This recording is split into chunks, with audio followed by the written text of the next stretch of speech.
tentang partisipasi anggota dalam koperasi. Sebelum itu, perkenalkan nama saya Nia Nursetia sebagai moderator sekaligus penyampaian materi, dan di samping saya ada teman saya, silakan diperkenalkan. Perkenalkan, nama saya Rama Yasmin Esti Putri. Perkenalkan, nama saya Syahara Tapia. Baik, langsung saja kita ke pemateri yang pertama yang akan disampaikan oleh Mas Nia. Silakan. Baik, materi pertama ada arti penting partisipasi anggota di dalam koperasi. Berikut ada beberapa alasan mengapa partisipasi anggota koperasi itu sangat penting. Yang pertama ada meningkatkan kepemilikan dan kontrol, yaitu ada kepemilikan bersama. Partisipasi anggota koperasi memungkinkan anggota untuk merasa memiliki dan mengontrol koperasi secara bersama-sama. Ada pula pengambilan keputusan. Anggota koperasi memiliki hak untuk berpartisipasi dalam pengambilan keputusan dan menentukan arah koperasi. Yang kedua ada meningkatkan kinerja koperasi. Ada produktivitas. Partisipasi anggota koperasi dapat meningkatkan produktivitas dan kinerja koperasi secara keseluruhan. Ada pula pengembangan usaha. Anggota koperasi dapat memberikan ide atau inovasi untuk mengembangkan usaha koperasi. Yang ketiga ada meningkatkan manfaat bagi anggota. Ada manfaat ekonomi, yaitu partisipasi anggota koperasi dapat memberikan manfaat ekonomi bagi anggota seperti peningkatan pendapatan dan penghematan biaya. Ada pula manfaat sosial. Koperasi dapat memberikan manfaat sosial bagi anggota seperti peningkatan kualitas hidup dan kesejahteraan. Yang terakhir ada meningkatkan akuntabilitas dan transparansi. Ada manfaat ekonomi. Partisipasi anggota koperasi dapat memberikan manfaat ekonomi bagi anggota seperti peningkatan pendapatan dan penghematan biaya. Ada pula manfaat sosial. Koperasi dapat memberikan manfaat sosial bagi anggota seperti peningkatan kualitas hidup dan kesejahteraan. Baik, yang terakhir ada meningkatkan akuntabilitas dan transparansi. Poin pertamanya ada pengawasan dan pengadilan. Partisipasi anggota koperasi memungkinkan anggotanya untuk mengawasi dan mengendalikan kinerja koperasi. Yang kedua ada transparansi keuangan. Koperasi dapat meningkatkan transparansi keuangan dan memberikan informasi yang akurat kepada anggotanya. Materi selanjutnya akan dilanjut oleh rekan saya. Baik, terima kasih kepada teman saya. Selanjutnya di sini saya akan membahas tentang dimensi-dimensi partisipasi anggota di dalam koperasi. Nah, dimensi-dimensi partisipasi anggota dalam koperasi mencerminkan sejauh mana keterlibatan anggota dalam berbagai aspek kegiatan koperasi. Di sini di poin pertama ada partisipasi ekonomi. Nah, anggota koperasi berperan aktif secara ekonomi dengan rutin melakukan simpanan, meminjam, serta bertransaksi atau berbelanja di koperasi. Hal ini menunjukkan dukungan nyata terhadap keberlangsungan dan pertumbuhan usaha koperasi. Di poin kedua ada partisipasi dalam pengambilan keputusan. Anggota turut berpartisipasi dalam proses pengambilan keputusan, misalnya dengan menghadiri rapat anggota tahunan atau RAT, memberikan pendapat, serta menggunakan hak suara untuk memilih atau mencalonkan pengurus koperasi. Yang ketiga ada partisipasi sosial. Dalam dimensi sosial, anggota berperan dalam membangun solidaritas dan kebersamaan melalui kegiatan-kegiatan sosial yang diselenggarakan oleh koperasi, seperti kerja bakti, bantuan sosial, atau kegiatan kemasyarakatan lainnya. Yang keempat, ada partisipasi edukatif. Anggota koperasi juga menunjukkan partisipasi dalam bidang edukasi dengan mengikuti pelatihan, seminar, atau penyuluhan yang bertujuan meningkatkan pengetahuan dan pemahaman tentang perkoperasian, serta ikut menyebarluaskan informasi tersebut kepada masyarakat. Nah, yang terakhir ada partisipasi kepemimpinan. Nah, di sini beberapa anggota mengambil peran lebih besar dengan terlibat langsung dalam struktur kepemimpinan koperasi, baik sebagai pengurus maupun pengawas. Mereka aktif dalam menyusun program kerja, mengambil keputusan strategis, dan mengawasi jalannya organisasi koperasi. Mungkin itu materi yang bisa saya sampaikan. Dilanjut ke rekan saya. Baik, selanjutnya ada faktor-faktor yang memotivasi anggota untuk berpartisipasi. Ada 3 faktor, yaitu faktor internal, eksternal, dan sosial. Yang pertama ada faktor internal, ada kebutuhan ekonomi. yaitu anggota koperasi mungkin termotivasi untuk berpartisipasi karena kebutuhan ekonomi, seperti meningkatkan pendapatan atau penghematan biaya. Yang kedua ada kepemilikan dan kontrol. Anggota koperasi mungkin termotivasi untuk berpartisipasi karena keinginan untuk memiliki dan mengontrol koperasi secara bersama-sama. Yang ketiga ada pengembangan diri. Anggota koperasi mungkin termotivasi untuk berpartisipasi karena keinginan untuk mengembangkan diri dan meningkatkan kemampuan. Yang kedua ada faktor eksternal, yaitu ada insentif dan manfaat. Koperasi dapat menawarkan insentif dan manfaat yang menarik bagi anggota seperti pembagian keuntungan atau diskon. Ada juga komunikasi dan informasi. Koperasi dapat memotivasi anggota untuk berpartisipasi dengan menyediakan komunikasi dan informasi yang jelas dan transparan. Yang ketiga ada faktor sosial, ada kebutuhan ekonomi. Anggota koperasi mungkin termotivasi untuk berpartisipasi karena keinginan untuk terlibat dalam masyarakat dan membuat perbedaan. Ada kepemilikan dan kontrol. Anggota koperasi mungkin termotivasi untuk berpartisipasi karena ingin membangun hubungan sosial dengan anggota lain. Ada pula pengembangan diri, yaitu untuk berpartisipasi karena ingin untuk meningkatkan reputasi dan citra koperasi. Baik, selanjutnya jenis-jenis biaya partisipasi anggota dalam koperasi. Jadi jenis-jenis biaya partisipasi anggota di dalam koperasi ini mengacu pada berbagai bentuk pengorbanan yang dilakukan oleh seorang anggota koperasi agar terlihat aktif di dalam kegiatan koperasi. Nah, biaya ini tuh tidak selalu berbentuk uang, tetapi juga bisa berbentuk tenaga, waktu, atau kesempatan yang dikorbankan gitu. Nah, di sini ada beberapa jenis. Yang pertama ada biaya finansial atau financial cost. Nah, biaya ini adalah biaya nyata yang dikeluarkan dalam berbentuk uang oleh anggota. Contohnya biaya simpanan pokok, simpanan wajib, biaya administrasi atau biaya transportasi. Kemudian yang kedua ada biaya waktu atau time cost. Jadi time cost ini merujuk pada waktu yang disediakan oleh anggota. Contohnya waktu untuk menghadiri rapat, waktu untuk mengikuti pelatihan koperasi, atau waktu dalam ikut serta dalam pengambilan keputusan bersama. Kemudian yang ketiga ada biaya tenaga atau effort cost. Jadi biaya ini terkait dengan energi atau fisik maupun mental yang dikeluarkan oleh anggota. Contohnya kontribusi dalam kegiatan gotong royong atau menjalankan tugas sebagai pengurus atau panitia seperti itu. Kemudian yang terakhir ada biaya peluang.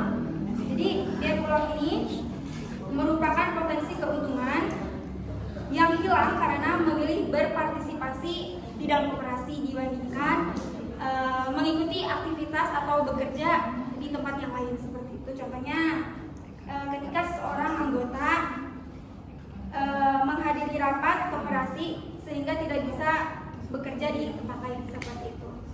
Selanjutnya saya akan mempresentasikan atau memaparkan materi dari contoh partisipasi yang terjadi dalam koperasi. Ya namanya juga koperasi ya, nggak bakal jalan gitu kalau anggotanya nggak aktif gitu. Nah partisipasi anggota itu ada bermacam-macam ragamnya. Gak cuma soal uang aja, kita bakal bahas beberapa contoh koperasi, partisipasi yang terjadi di koperasi gitu sehari-harinya. Di sini ada 6 poin. Yang pertama ada menyetor simpanan rutin. Nah ini tuh yang paling umum, anggota rajin menyetor simpanan tiap bulan. Ada yang nyetor simpanan wajib, ada juga yang nambahin simpanan sukarela. Ini penting banget karena dari uang itulah koperasi bisa muter modal buat usahanya. Yang kedua ada mengambil pinjaman dari koperasi. Nah kita nih pas butuh pinjaman buat buka usaha kecil-kecilan atau keperluan mendesak, anggotanya lebih memilih pinjam ke koperasi karena prosesnya biasanya lebih cepat dan juga bunganya biasanya lebih ringan dibandingkan pinjam ke tempat lain. Ini juga bentuk kepercayaannya kepada koperasi itu. Yang ketiga ada berbelanja di unit usaha koperasi. Banyak anggota yang belanja di toko koperasi koperasi, misalnya belanja sembako, alat tulis, atau kebutuhan rumah tangga. Walaupun di luar ada toko lain, mereka tetap dukung koperasi biar terus jalan dan berkembang. Yang keempat, ada menghadiri rapat anggota tahunan atau RAT.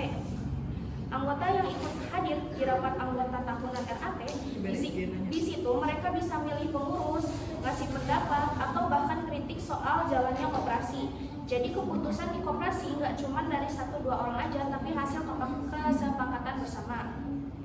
Nah, yang kelima, menjadi pengurus koperasi. Ada juga yang aktif banget sampai jadi pengurus. Mereka ini yang mikirin program kerja, ngatur keuangan, dan tanggung jawab mengelola koperasi biar tetap sehat dan transparan. Nah, yang terakhir, ada ikut kegiatan sosial. Pas ada kegiatan sosial kayak bantu anggota yang sakit atau kerja bakti di lingkungan koperasi, banyak anggota yang ikut terlibat. Ini nunjukin kalau koperasi bukan cuma soal untung rugi, tapi juga soal solidaritas dan kebersamaan. Jadi intinya koperasi itu tempat bareng-bareng. Semakin aktif anggotanya, maka semakin besar juga manfaat yang dirasakan bersama-sama. Mungkin itu materi terakhir yang bisa saya sampaikan. Kembali ke moderator. Baik, terima kasih. Baik, selanjutnya silakan ada yang ingin bertanya atau menambahkan materi atau menyampaikan pengalaman kalian. Assalamualaikum warahmatullahi wabarakatuh. Perkenalkan, saya Mirna dari kelompok 4, izin bertanya. Apakah ada faktor yang dapat menyebabkan rendahnya partisipasi anggota terhadap koperasi? Jika ada, tolong jelaskan. Baik, di sini saya akan menjawab pertanyaan dari Mirna. Faktor yang dapat menyebabkan rendahnya partisipasi anggota ya. Seperti yang barusan saya jelaskan, ada dari 3 faktor tersebut. Saya ulangi lagi. Yang pertama ada kurangnya pemahaman anggota, yang kedua ada rendahnya kualitas, yang ketiga ada kurangnya transparansi, yang keempat ada sistem komunikasi yang tidak efektif, yang kelima ada minimnya program pendidikan dan pelatihan. Cukup? Saya Winur Malasari dari kelompok 1, izin bertanya. Apa dampaknya bagi koperasi atas kurangnya partisipasi anggota terhadap perkembangan koperasi tersebut? Di sini saya akan menjelaskan gitu pertanyaan dari Wiwi Nurmalasari yang apa dampaknya bagi koperasi atas kurangnya partisipasi anggota terhadap perkembangan koperasi tersebut, gitu kan? Benar nggak? Ya, di sini ada 5 gitu ya dampaknya. Yang pertama ada penurunan modal usaha, yang kedua ada kegiatan usaha tidak maksimal, yang ketiga ada menurunnya rasa memiliki, yang keempat ada keputusan tidak efektif, dan yang kelima ada pertumbuhan dan inovasi terhambat. Jika dibiarkan terus-menerus, gitu, koperasi bisa kehilangan fungsinya dan bahkan mengalami kebangkrutan. Terima kasih. Perkenalkan, nama saya Rona Pitkulo dari kelompok 2-3. Izin bertanya, kan koperasi itu katanya harus mempunyai peran yang aktif ya. Nah, upaya apa yang harus dilakukan ketika anggotanya itu nggak aktif dalam koperasi gitu? Terima kasih. Selanjutnya saya akan menjawab pertanyaan dari Ananda Rona, yaitu upaya apa yang harus dilakukan kalau anggotanya tidak aktif di dalam koperasi, benar kan? Nah, di sini ada 7 poin gitu ya. Yang pertama ada sosialisasi dan edukasi, yang kedua ada transparansi dan akuntabilitas, yang ketiga ada libatkan anggota dalam pengambilan keputusan, yang keempat ada beri insentif atau penghargaan, yang kelima ada perbaiki pelayanan dan produk, yang keenam ada bangun komunikasi yang aktif, dan yang ketujuh ada personal dan kunjungan langsung. Cukup? Terima kasih. Kenalkan, nama saya Widi Fatima dari kelompok 7. Pertanyaannya, bagaimana cara meningkatkan rasa memiliki anggota terhadap koperasi melalui manajemen partisipasi? Selanjutnya saya akan menjawab pertanyaan dari Widi. Pertanyaannya bagaimana cara meningkatkan rasa memiliki anggota terhadap koperasi melalui manajemen koperasi. Jadi meningkatkan rasa memiliki anggota terhadap koperasi melalui manajemen koperasi dapat dilakukan dengan beberapa strategi dan yang mendorong keterlibatan aktif, transparansi, dan rasa tanggung jawab. Nah, seperti peningkatan akses dan keterlibatan dalam pengambilan keputusan. Contohnya, melibatkan anggota dalam rapat anggota tahunan atau RAT dan musyawarah lainnya, atau menerapkan prinsip satu anggota satu suara, bukan berdasarkan besar simpanan, seperti itu. Izin bertanya, perkenalkan nama saya Batul Azul dari kelompok 2. Bagaimana komunikasi antara pengurus dan anggota itu mempengaruhi dinamika partisipasi? Kemudian saya akan menjawab pertanyaan dari Batul Azrul. Pertanyaannya, bagaimana komunikasi pengurus dan anggota mempengaruhi dinamika koperasi? Jadi, komunikasi antara pengurus dan anggota sangat mempengaruhi dinamika partisipasi karena menjadi jembatan utama membangun kepercayaan, pemahaman, dan keterlibatan. Meningkatkan kepercayaan, komunikasi yang terbuka dan jujur, membuat anggota merasa dihargai dan percaya pada kepengurusan, seperti itu. Puji Lestari dari kelompok 6. Kan tadi di sana ada yang intensif itu diperlukan dalam partisipasi anggota. Nah, mengapa intensif itu diperlukan dalam partisipasi anggota? Selanjutnya ada pertanyaan dari Nopi. Insentif diperlukan ya? Mengapa insentif diperlukan dalam partisipasi anggota koperasi? Karena ada beberapa alasan. Yang pertama ada untuk meningkatkan motivasi, yang kedua untuk meningkatkan kepuasan anggota, yang ketiga ada meningkatkan kinerja koperasi. Cukup. Baik, terima kasih atas kesempatan teman-teman yang sudah mendengarkan, menyimak, dan semoga dapat dipahami ya apa yang kami sampaikan. Terima kasih. Wassalamualaikum warahmatullahi wabarakatuh.